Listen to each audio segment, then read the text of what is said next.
Hello everyone, Empress Justice here with a special Serpentsgate reading for everyone.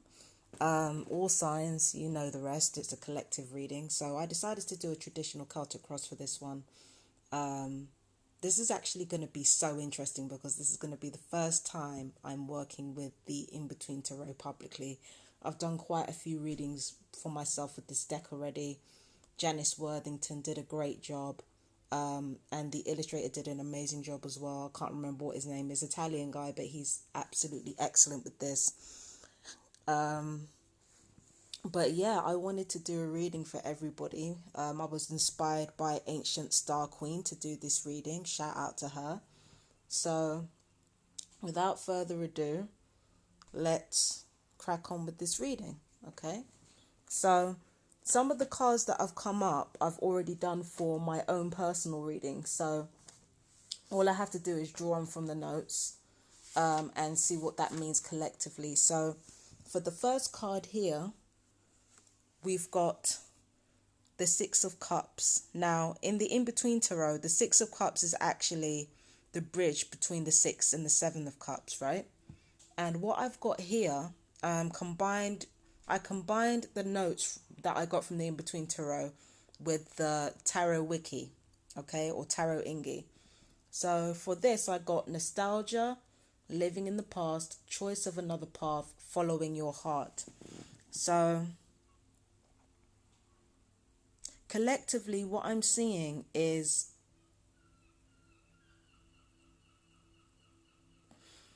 it's almost as if the past is a gateway to understanding what might take place in our future. One of the points about Ashleisha is that it's all about genetic issues or genetic heritage. And I think that there may be some understanding as to where your generational curses originate from, what causes them, and how to rectify them in our own lives. The truth of the matter is that no one person can eradicate generational curses of everyone in their family in their lifetime. It just simply doesn't happen.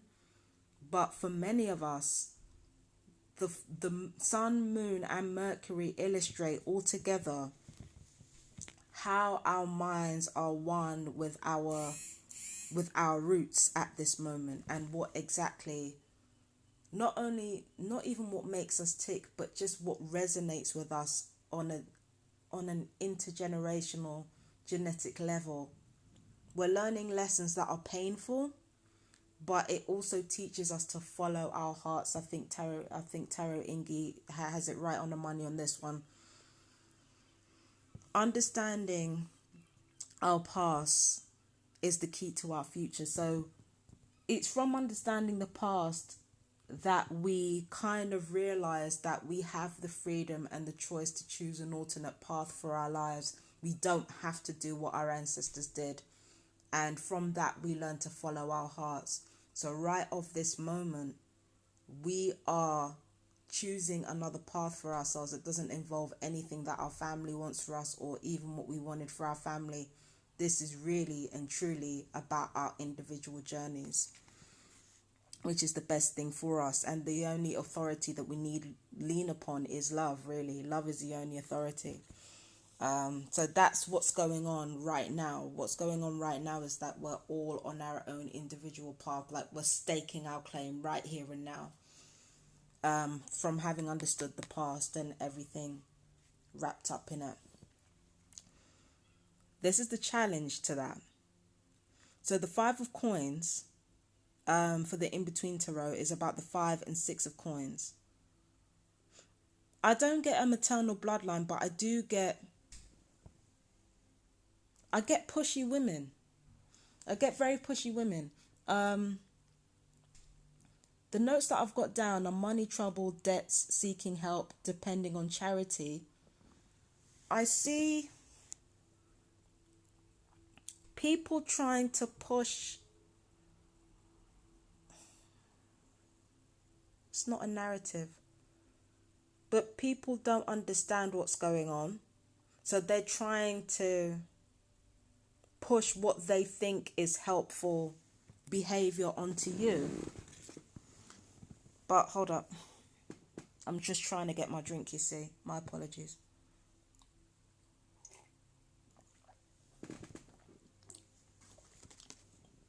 People are trying to push what they believe is helpful behavior onto you, and it's not helpful behavior. It is actually smothering. It's smothering, it's controlling. It's basically damage control. So basically these women who are being pushy, it could be masculine energy as well, but whoever the woman is, they're being pushy in thinking that they're helping you when really they're not helping you at all. They're just pushing their own ideas onto you about what's helpful and what isn't. And you're going to have to get them together and say, look, I know what's going on in my life. You are coming from your own perspective. You're an outsider looking in, so humble yourself. That's the area that you've got to come from, because there's no malice here. There's no cruelty. But when people are not careful, that need to help another person can become tyrannical. Okay? Some people want you dependent on charity, not because you actually need it, but because they need it. They need to have somebody to look after, to give instructions to in order to make themselves feel better. But nah, nix that. Because in being so insistent on trying to help you without knowing the issue, what they're really doing is avoiding responsibility for their own lives. So don't let anybody push you around. Don't let anybody tell you what's what. If you need help, ask for it. But there's a difference between people helping you and people trying to hold you to ransom, or trying to hold your point of view to ransom, saying, you know what, if you're going to accept help from me, you've got to think what I want you to think. You've got to be who I want you to be. That shit can't run. It can't run at all. Nip it in the bud. Be kind, but nip it in the bud. Okay, that goes to everybody. Don't allow no pushy asshole to come in your life and dictate what you need for your life, because that ain't happening. Okay? Now, the Fool card. This is the Fool card, but the Fool card has something in between the Fool and the Magician, and the notes that I've got for that are unexpected new beginnings, leap of faith into the unknown. So it is a powerful portal, because 8 is usually Lionsgate, right? I'll call it Serpentsgate because of the alignments. But it won't be long before the Sun, Moon and Mercury go into Maga. It's creeping, okay? And when it does that, the Sun's right here. When it does that, by the time it comes to Maga's placement, we have already really ingratiated ourselves with intergenerational ancestry and how we meet our problems with regards to the inbuilt sort of responses that are in us from generations, right? So by the time we come into Maga's placements in Sun, Moon and Mercury, we're actually pretty powerful at this point. And the blindfolded here, we're not blind at all. The thing is, physically we can't see where we're going, but spiritually there's a sense that we really don't need to, because spirit knows where we're going, and it knows that we're going to a place that ultimately is good for us. So we're taking a leap of faith here. We're not holding back. We're not worrying about it really. But in starting something new and different, and in Maga coming into being, finding our authority, finding our power, certain people are going to be left behind. Fealty, I'm seeing fealty. You're going to have to leave that behind. A lot of you are loyal for the wrong reason. The Fool is leaving behind that misplaced sense of fealty and that misplaced sense of loyalty. The only loyalty, if for those who it resonates, because I'm talking to victims of abuse, I'm talking to targeted individuals, you don't owe anybody fealty. You don't owe anybody any loyalty. The only loyalty you owe is to yourself and to the people who love you, or the people who genuinely get you. No half-ass shit. No, I love you, but I don't believe this is going on. No, you don't need that in your life. You need to stop being so loyal and stop having fealty towards people who are dedicated to not understanding you, because that's not doing you any good. To run behind people who don't understand you. Let them do what they need to do. You've made up your mind, so now's the time for you to fly, and this is what you want to do anyway, and it's what you're going to do. Okay? So I'm gonna go on to the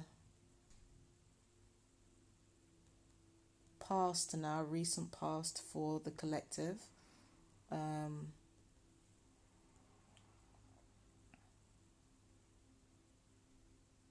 Yeah, I'm going to go to the recent past now. So we've got the 10 and ace. So I'm going to read from the in-between tarot with this one, because some of the cards I got for myself, so I don't really need to read them over again. But this one I didn't get for myself. Hold on. Interesting. Okay. All right. Okay. Okay, in between tarot.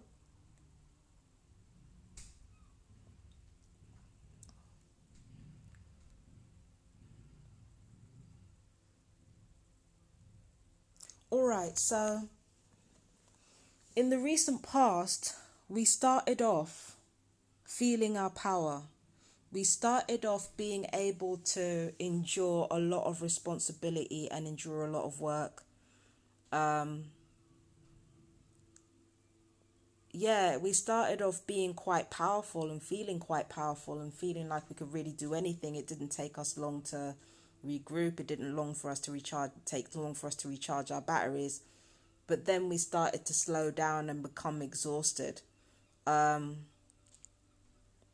thing is, when you discover the truth about yourself and the truth about your life, it's an exhausting process. It's one of those things where you expend enough emotional energy, you do begin to tire out, especially as you get older. And for many of us, we've taken on a lot. It's not that we didn't need to do it, because it was I said we were doing more than we need to, but the truth is we were doing exactly the work that we needed to. But it's still a lot. And in recent past, we went from feeling like we were able to do anything to just feeling so run down. And, that feeling will carry over into the present. But the present is looking quite good, actually. Because even though we're tired and we're kind of run down and exhausted at the moment, at this point in our lives, we are using this time to observe and to listen and to build. So the notes that I've got for this here,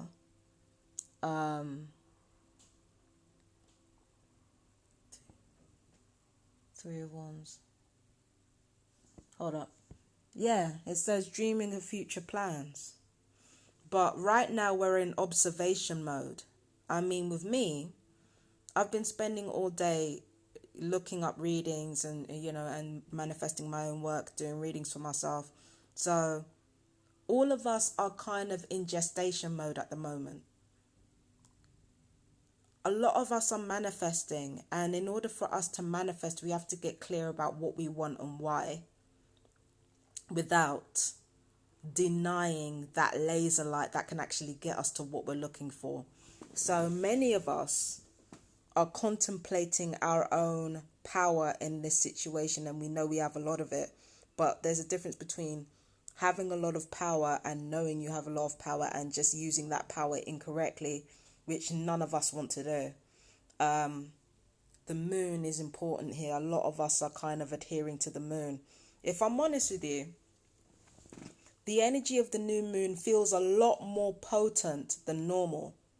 Usually the full moon, the full moon is the one that's kind of chaotic for everyone.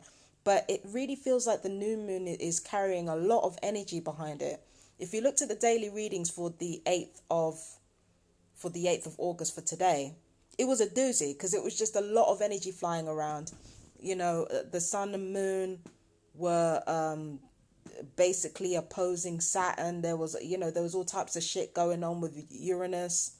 There were Uranus squares. Like, so there was basically, on the one hand, all of us are kind of restricted and not really talking to each other, and yet we've got all these built up emotions within us. And then to top it all off, there's all this focus on romance, and this time that's where our focus is supposed to be, on romance. So with all of this going on, we are exhausted. We're literally exhausted, but we're gestating, we're formulating, we're creating the manifestations in our minds. What we manifest today is likely to be far more powerful than what we manifest at other times, because of the way the cosmos are behaving at the moment, because of the astrology. The things that we manifest right now, because of all the tension in the air, you know, basically spiking up our emotions and shit, manifestation is likely to be just as powerful or more powerful than usual, than a full moon, because the full moon normally has a lot of emotional energy behind it. But the new moon, it might as well be a full moon with the amount of emotional energy that's going around. So whilst I would say definitely use the opportunity to manifest like many of us are doing, also be careful that you don't manifest anything in the heat of the moment that you might regret later. Because with all manifestation work, there has to be a certain level of sacrifice. You have to give something up. Be prepared that you have to make sacrifices of things that you may value, you know. Quite often, in order to get what we really want, we have to give up an idea of ourselves that we previously held in our minds. And quite often that can be the most painful thing to give up. But yeah, we're gestating, we're formulating, we're creating new ideas, and there's more of a richness to it now than there ordinarily would be at a time like than there ordinarily would be in a full moon. There's a lot of energy going on here. So now, Ace of Wands, Two of Wands. So let's have a look see. Let's have a look see.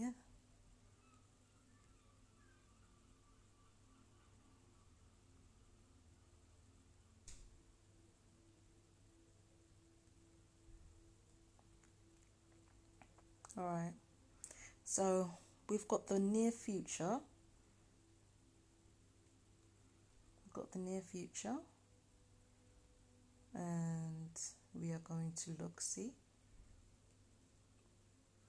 Wow.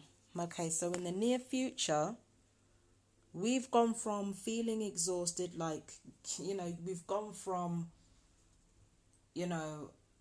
going full tilt, going at a steady pace, then feeling exhausted. But in the near future, after that gestation period, after that period of observing and learning and manifesting, we're going to be raring to go in the near future. Raring. So what we're going to do is, with this new boost of energy, with this new lease of life that we've got going on over here, what we're about to do is to go full tilt again, to burn the candle at both ends, right?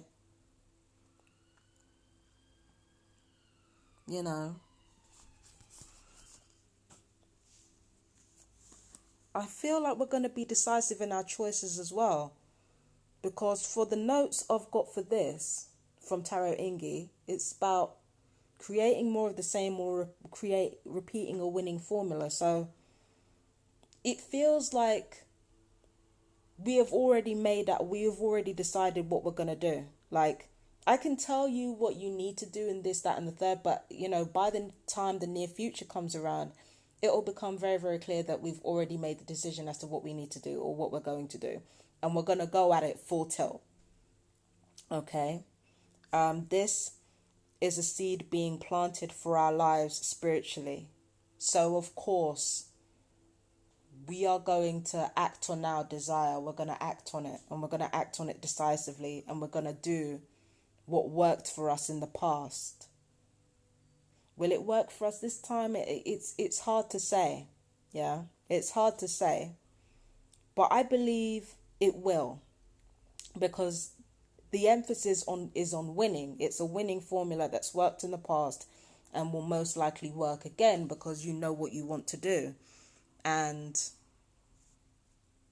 and you have a good footing behind you because you did all your manifestation work. By the time the new future comes around, you've already done your manifestation work.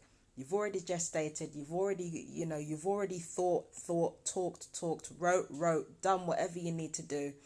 You've already done your rituals. So now the only thing that left there is to do is to just act on what you know in order to get what you want. That's all that's left. And that's exactly what we do collectively. My apologies for the sirens outside. So that's exactly what we do collectively. We act on what we know in order to get what we want, and it works. It works. So, yeah, it works. It works every time. In this case, we end up doing the same things that worked for us before, and it works again. But it's weird. It works in a different way in comparison to before. So it definitely works. It's just that the results that we get from our endeavors are unexpected. Just be prepared, okay? So now we've got the 6 of coins, 7 of coins. All right.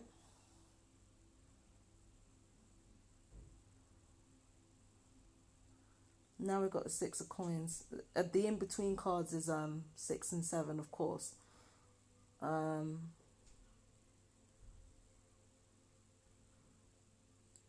right. So I'm going to look at the in-between tarot for this one.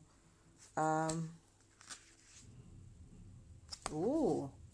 Okay, I'm liking this already. So our power in this situation. Yeah, our power in this situation, because I've got much generosity for the notes.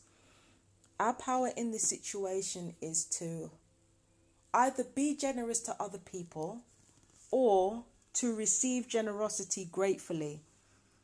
I have a feeling that many of us will end up doing both. We'll end up being generous with people, and we will end up receiving that same generosity back, if not more so, right? So that's what I see for this card. But the thing is, what do we do with this generosity? How do we make the most of it?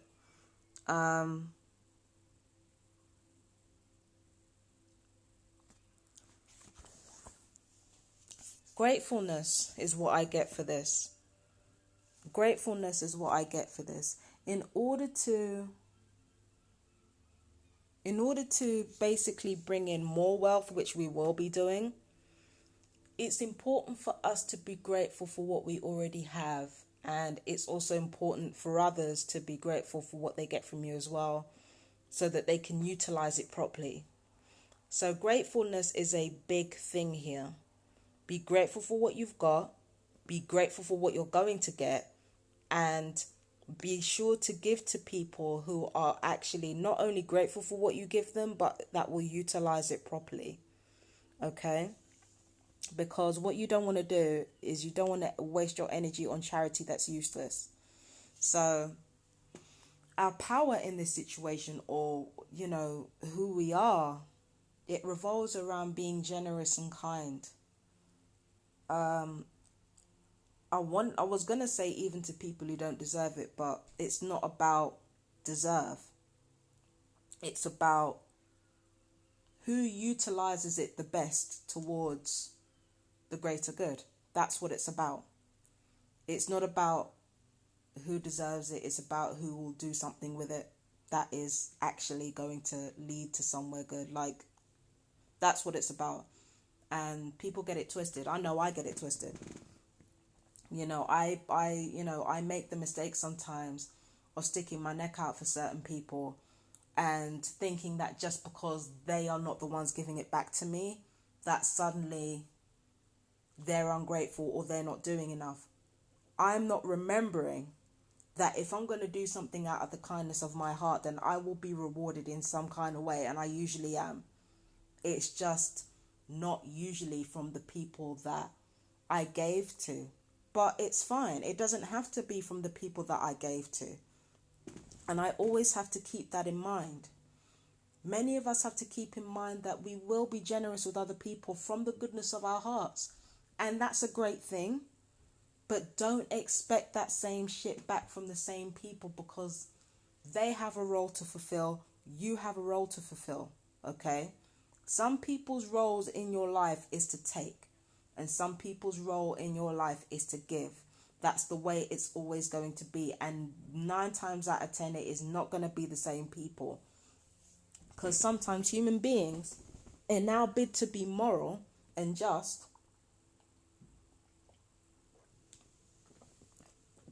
we want everything to be equal. We want everything to be... But equal ain't always equal. Do you understand it? Equal is not always equal. Okay?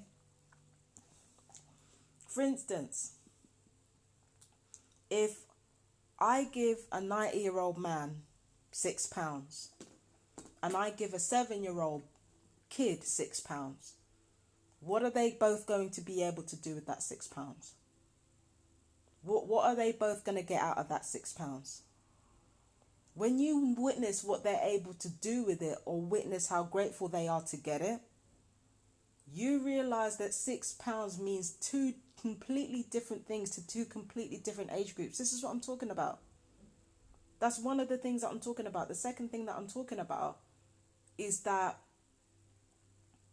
quite often when we give to people, what people don't kind of understand is that usually when people give to us, this is why we're not grateful for it. When people give it to us, we get it from the people that we didn't want it from. So because we're getting it from the people that we didn't want it from, we're getting it from people who see something in us where we don't see it in them. Because we're getting help from people we didn't necessarily want it from, we're not grateful. We don't show gratefulness for what we get. Instead, we're like, oh, why did I have to get it from them? It's like, fucking hell, like, you actually got a gift here. Don't be a dick. Like, just be grateful. Just be grateful for what you get. Like, you know, and if you give to someone else and they don't give to you, cool. The thing to remember is that when you give from the goodness of your heart without expecting anything back.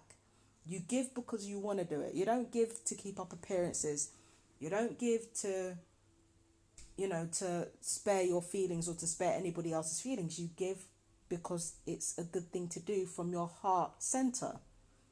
And when you do that, you will be rewarded threefold.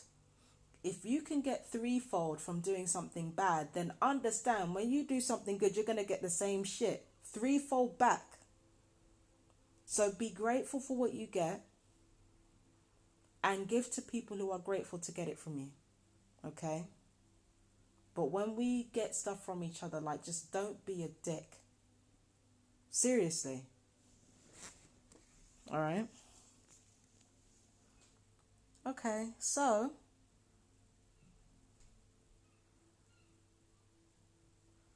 now we come to 6 of Swords. This is for our immediate environment. This is what our environment is doing right now. Okay? This is what we're all up to. So we got the 6 here, and for the in-between tarot, it reflects that meeting point between the 6 and 7 of Swords. Right? So let's have a look. See. Alright. Okay. So, in the past, there was this sort of, you know, there was a lot of traveling, there was a lot of moving, there was a lot of, you know, for many of us, there was a lot of chopping and changing going on. There were a lot of changes to our home situation. Yeah, there was a lot going on. and it left us feeling rather isolated. And because of that isolation, we wanted to seek our own freedom. We got tired of it. So many of us are in a position where we want more freedom and we want more independence, and we want less responsibility because, you know, we're kind of tired of being isolated, and not in terms of being lonely, but in terms of being underappreciated. We want to break from it all. We want to break from having to think about ungratefulness, because you see, this is what happens when you give with expectation. You find yourself feeling isolated and, you know, and needing to, it leaves you bitter because you keep looking for this, you keep looking to get something from someone because you gave it to them, and now you feel like the same person has to give it to you, rather than appreciating the people who gave you the love that you were looking for. So like, this is where ungratefulness can get us. And in our environment right now, it's like we don't want any feelings at all. We'd rather not have them. And we'd rather not have them, and we'd rather not have the constraints that come with being emotionally blackmailed or emotionally put under the ringer all the time. We just don't want it anymore. We're fed up. It's a lot. We're fed up. We're absolutely fed up. We don't want any of this anymore. A lot of us are just, there's a lot of I'm fucking done energy. Just done. Okay.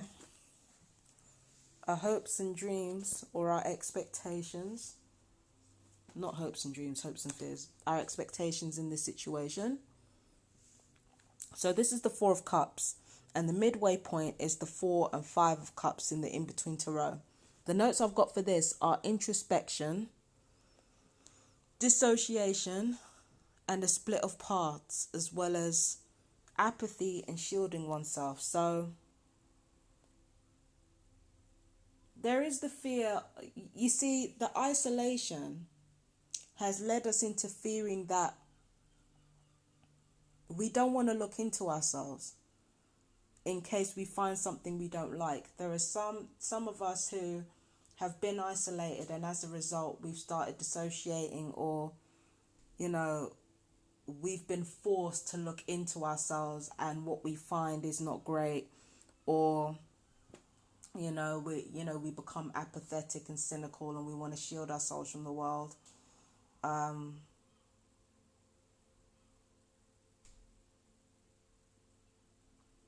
What we have to realize about feeling like this is that it's part of a cycle. It's really nothing to be afraid of. It's nothing to fear. There are times where we're going to go through being sociable and being wonderful and being joyous and all the rest of it. And then there are times where we're just going to want to be alone. It's just one of those things. When you're neurodivergent like I am, the periods of socializing can be longer, or the period of introspection and shielding yourself from the world can be longer, but it can be difficult because you feel like you might lose what you gained by the time you come back in terms of your social life. But again, being grateful for what you have, it means that you will get something in the long run that is better for you regardless. If the people in your life are really for you, you don't have to worry about introspection or periods of solitude, because they're going to be right there when you come back.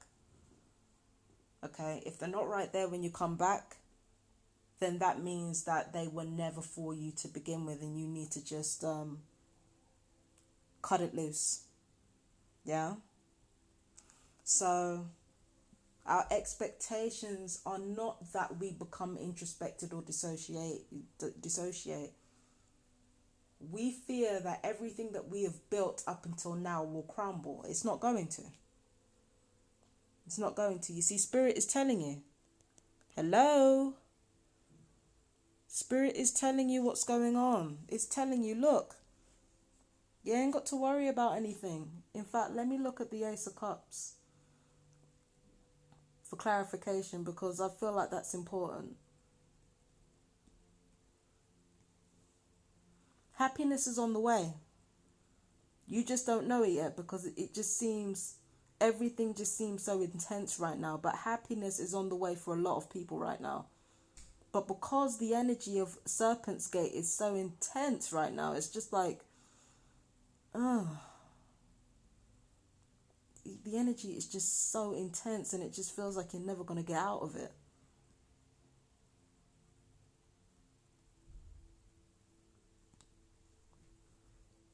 Yeah.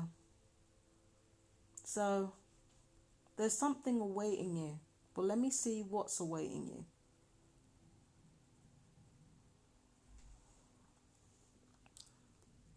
All right.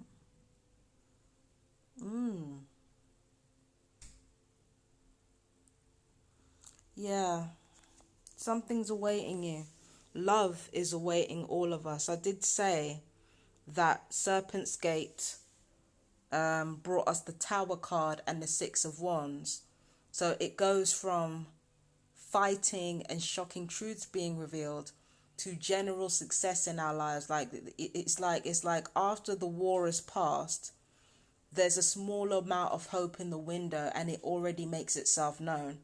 But the key between the shocking truth and that successful period is romance. It's happy romance. It's love. Love is the key. And yes, in this case, it's all encompassing love, because romance, even though romance is not the only love there is, it's absolutely all encompassing. Romance is the only thing that encompasses absolutely all other types of love into it. Romance is the only thing that's like, I mean, with familial love, you'll get friendship, you'll get familial love, you'll get, that type of shit. With family love, you get family love. And then with certain people, certain favorite family members, you get friendship as well, right? With friendship, you can get a little bit of romance, a little bit of familial. So friendship encompasses more love, more kinds of love. Yeah. You can even get the love of a child in there, because you want to look after each other, friendships, right? But romance is literally the only type of love there is that incorporates absolutely every fucking thing into it. It's friendship, it's passion, it's unconditional. Romance, real romance and real love is the only thing that encompasses all different types of love into it. That's why it's prioritized by society. It's easy to market to people through marketing romance. It's easy to do that because it's the only type of love that encompasses everything. Lowest common denominator, romance is the most palpable love there is on a material level. That's why they can use it to fucking to market to us, because sexual love is caught up in it. And what is used to market to the public? Sex and violence. Romance is the one thing that incorporates every fucking thing. So that is what you're asked to look for. That is what you're asked to prioritize, the romance in your life. That's why it's so important to understand. That's why this is so important. Because I did say that the people that we chase after, or the people that we yearn for, they reflect who we try to be, or on a bigger case, who we want to be. And the people that love us reflect the part of ourselves that we're not really accepting, or that we haven't really come across yet. So when you meet somebody in your life that not only reflects what you want to be, but actually reflects who you are at the same time, that's a wonderful thing. And that is the thing that will get you from that shocking, painful tower moment into that successful, happy, victorious stage of your life. Yeah, check out the new moon reading for that. So there's a lot to unpack there. And the outcome, yeah, not surprised, because it says We go from endless fighting to a positive twist of fate. And then after that comes peace. The positive twist of fate is romance. We go from endless fighting. And you see, Aquarius, everybody, I don't care if you're an Aquarius or not, go to my new moon reading and look up Aquarius. Everybody do it. First of all, pay attention to the summary. And then pay attention to the Aquarius reading. What have I been saying? Love is the answer. Okay? Because endless fighting it is what it starts off with. So at the outcome of everything, we start off fighting. All of this, right? All of this going on is basically fighting. So we start off fighting. We start off fighting with ourselves and with everyone else. Then romance comes along, like true romance comes along. And then comes the peace after the conflict. It's important. It is so important and so vital. Love is our North Star. That's how we attain peace. Wow. And this is from the bottom of the deck. This is the Queen of Wands. I love the Queen of Wands. I love me some Queenie. Okay. I love me the Queen of Wands, man.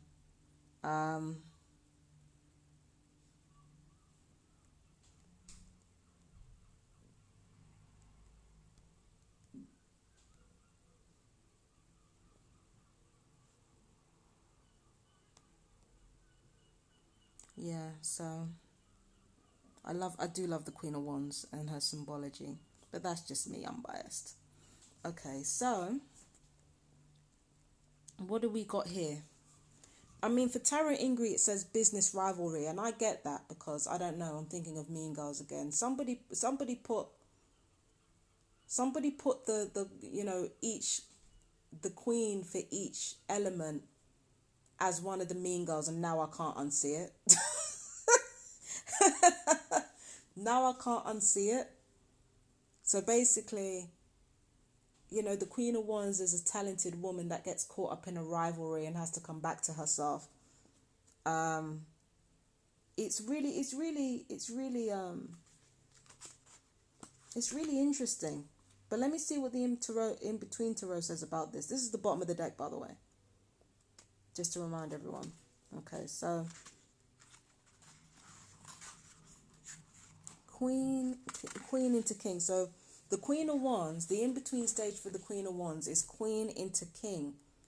Oh, shit. Okay. All right, so through rivalry with another person, or through rivalry, like endless fighting, yeah, we come into contact with people that are on our side, or we achieve we get the confidence of other people. Basically, other people trust us. Romance. Other people trust us. Okay, so when we find the true love of our lives, then we find a clique of people that we vibe with. After that, we come into our leadership abilities. So, this is a big time for us. This is a big time of struggle and exhaustion and fighting, and then in the mid part, we find those we love that love us, those who are kind, those who vibe with us on a deep-seated level, and then we end up winning. We come into our leadership abilities, we come into our business ventures, we realize our talents, we come back home to ourselves, like Katie Heron did. The Serpentsgate is a very powerful and exciting time for many of us, but romance is something that we have to prioritize for Serpentsgate. And I never, a lot of people, normally I'm the kind of person, I hate love readings. because Empress Justice is usually a solo bird, right? But this time, yeah, we have to follow our hearts and we have to give romance room to grow. And once again, gratefulness is key, because that will open the door to us being recognized. And then what happens? Greater abundance, greater leadership, peace.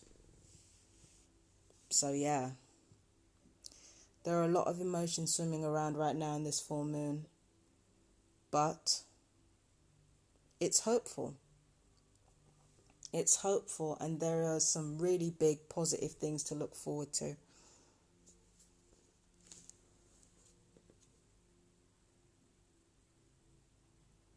All right. So, I'm going to pick some other cards out. Which card should I use? Should I use another tarot? I'll use another tarot deck. I'll use the Ellis Tarot. Or should I use... No, I'll use the Ellis Tarot. Fuck it. I've already picked it up. I'm going to use it. Okay, so special message. And I'm going to do this intuitively. I'm not going to look up any notes or anything. Oh, shut up. Bro. You know what? I was supposed to shuffle it, but you know, I thought, let me just pick up the first card I could get. Shut up, man. Really? I don't think I need to say anything about this, right? Oh my gosh. All right, so I don't know if you guys remember the new moon reading. Once again, I really suggest you watch it. But I said with Ashleisha, it was about because Ashleisha, the nakshatra in Cancer, is all about duality, right?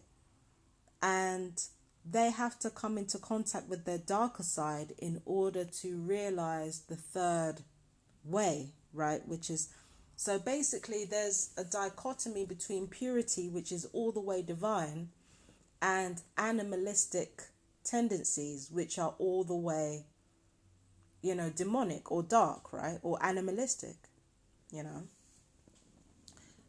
We have to meet in the middle in order to manifest what we want to truly manifest. And that, in order to do that, we have to kind of abandon reason. We have to become one with our passions. This card is associated with Mercury. And yeah, Mercury is associated with Gemini and Virgo. That's true. But if we really look at Mercury dominant nakshatras, they're all in water signs. For me, that demonstrates to me that the key to articulacy, the key to manifestation, and the key to genius is actually not in logic at all. It's in passion. The most articulate people, the people who speak with the most presence, because Ashleisha has a lot of presence when they speak. The people who speak with the most presence, the people who are the most seductive, the most persuasive, they are the ones who can appeal to people's emotions. They are the ones who can use their own emotions, talk about what they believe in, or have the intention to move towards something that they actually want. They use all that passion and all that drive to convince people and play on their emotions. Mercury is an emotional planet. It's not a strictly intellectual one. So for me, in order for us to find that middle road, we have to let our emotions speak, our darker emotions speak, and then our actions. You have to come into contact with our desires, which is actually not, we tend to think of desire as demonic, but it's actually not. Desire especially where a woman's concerned, is actually evolutionary. It's an evolutionary impulse. It evolves from feeling. Desire is an evolved emotion. So, because the thing is, first of all, we're feeling stuff, right? We're feeling stuff. It's only when we feel stuff that we can understand what we want later on. So we have to come into contact with our feelings in order to come into contact with our desires. And it takes desire to make us act. This is what I'm trying to tell you. When we come into contact with, there's space and then there's movement. And then in between are what we know and what we want. It's that mid part in between our knowledge and desire that we need to strike in order to manifest something clearly. And 9 times out of 10, what people want is to be complete. Sometimes people can be complete in and of themselves, and other times people need romance to do it. But that's what romance is. It's that meeting point between what we know and what we want. It's feeling that when we're with someone, we've known them for several lifetimes. It's not just loving them. It's not just wanting them. That's not enough. You have to kind of feel like you know them too. Romance and manifestation is knowledge plus desire. And that's exactly what you need to manifest. That's what nobody tells you. Passion is knowledge plus desire. And it takes that to manifest what you want. That's the third way.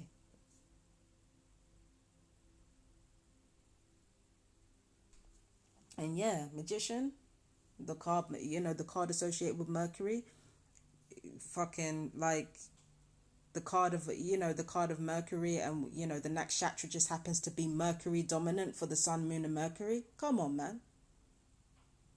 Come on, man. You know what the way is. You know the way. So, should I pick another card? What do you guys think?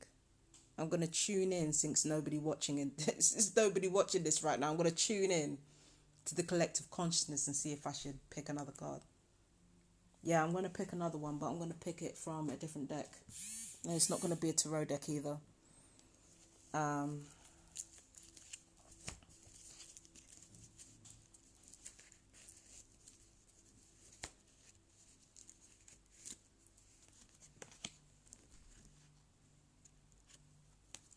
Yo, listen. I didn't pick it on purpose. I swear I didn't. I didn't pick it on purpose. Archangel Raguel. Everything is how it needs to be right now. Look past the illusion and see the underlying order. That's this. Things seem to be up in the air at the moment, but they're not. There's a divine order to everything.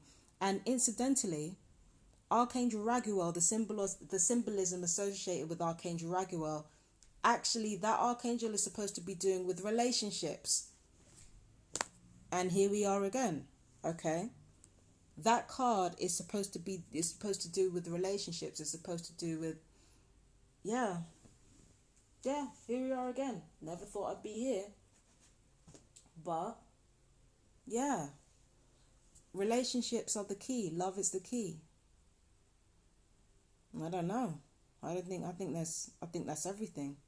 I think that's all I need to say about that. So that was the Celtic cross reading for the Serpentsgate new moon. Be careful with today's energies. We're just on the tail end of it now here in the UK, because it's like it's almost 5 to 7 British Standard Time. But if you live anywhere else in the world, and you're only halfway through the day, please be careful with today's energies, because they're kind of gnarly. I'm not gonna lie, it's a lot. But make sure that you take that tension and you manifest something with it.